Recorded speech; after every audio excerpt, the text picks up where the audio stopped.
Bom, gente, vamos continuar aqui então com a nossa formação das monarquias nacionais, né? A formação dos primeiros estados, formação dos primeiros países da Europa Ocidental. Lembra que a gente está falando de Portugal, Espanha, França, Inglaterra, né? Como é que surgem, como é que nascem esses países? Nessa aula aqui eu quero falar sobre França e Inglaterra, mas veja bem, é importante que fique claro na cabeça de vocês que para esses estados surgirem, existiu a necessidade da união entre rei e burguesia, entre um rei poderoso e uma burguesia poderosa. Só a partir disso, só quando esses países fizerem essa união acontecer, é que vão surgir esses países. O primeiro que surgiu foi Portugal, 1383. Já ainda no fim da Idade Média, Portugal já era moderno, enquanto que os outros iam batalhar para conquistar, para entrar para a Idade Moderna, a partir dessa união inicial. Não é? Então esse é um primeiro ponto, a união do rei com a burguesia contra a nobreza. Um segundo ponto muito forte é a questão do nacionalismo. Lembra? Nação é um sentimento que você tem em relação ao grupo que você pertence. Se você não tem esse sentimento, você não luta pelas coisas que você acredita. Agora, leva essa ideia lá para esses países todos. Esses países vão surgir porque eles estão lutando em nome de alguma coisa. Em nome da França, em nome da Inglaterra, em nome de Portugal, em nome da Espanha, pela primeira vez. Lembra, na Idade Média existiam milhares de feudos. Agora a gente está falando nesses nomes. Muito bem.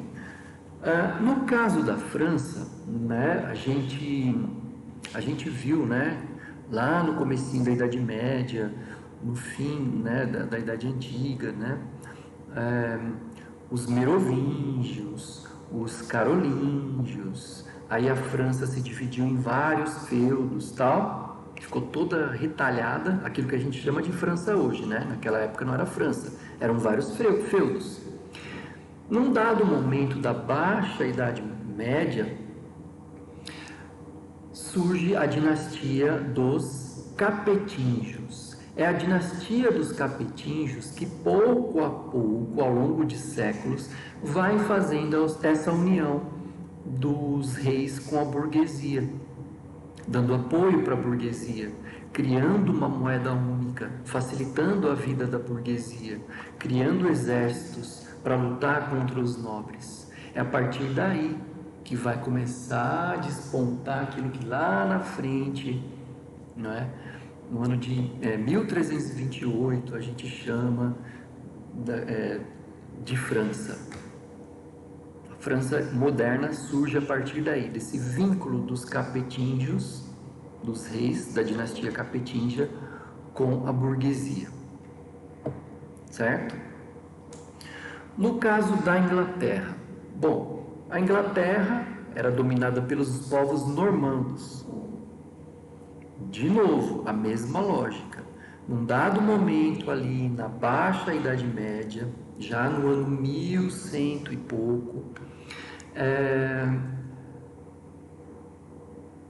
os ingleses passam a ser conduzidos pelos normandos ao longo da Baixa Idade Média, até o momento em que um rei chamado Carlos IV morre. E é necessário um novo rei substituí-lo. Só que o que acontece? Os parentes mais próximos que deveriam assumir o cargo, né?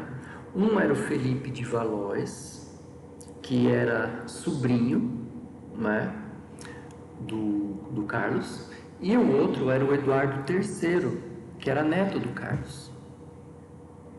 Porém, o Felipe de Valois era francês e o Eduardo III era inglês. E agora começa a disputa. Essa disputa vai recair na Guerra dos 100 Anos. A Guerra dos 100 Anos foi uma guerra entre Inglaterra e França. É uma disputa sucessória, mas que não tem a ver só com essa questão. Tem a ver com uma segunda questão, que é uma questão econômica. O norte da França ele é muito próximo do sul da Inglaterra. Lembra que ali passa o Canal da Mancha? Não é? Esse norte da França ele tem um comércio muito intenso, é uma região muito rica, compra e venda de tecidos, de fios, que envolvem exatamente esses dois países. Então quer dizer que num dado momento, esses reis, né, tanto o Felipe quanto o Eduardo III, vão receber apoio, ora da nobreza, ora da burguesia. E quem acaba vencendo esse confronto e se torna o rei, enfim, é o Felipe de Valois. A partir dessa união de burguesia com reis. E assim surge a Inglaterra como um todo. Então lembra, antes a França era toda dividida, agora ela se unificou. Antes a Inglaterra era toda dividida, agora ela se unificou. Então agora sim podemos falar em França e Inglaterra. Surge a França moderna, surge a Inglaterra moderna. Assim como surgiram também Portugal e Espanha, cada um com a sua história. Mas, de novo, repito, por que todos esses países surgiram? Porque os reis se uniram com a burguesia. E ambos criaram um sentimento de nação. Nação francesa, nação inglesa, nação portuguesa, nação espanhola. A gente está ali na virada da Idade Média para a Idade Moderna. Os países que fizerem essa união primeiro se tornam modernos, entram para a Idade Moderna. E aí vão surgir os reis absolutistas. Os reis com muito poder, muito luxo, muita riqueza, recebendo o imposto da burguesia. Tudo bem, gente? Então, é mais ou menos isso. Vou parando por aqui. Valeu!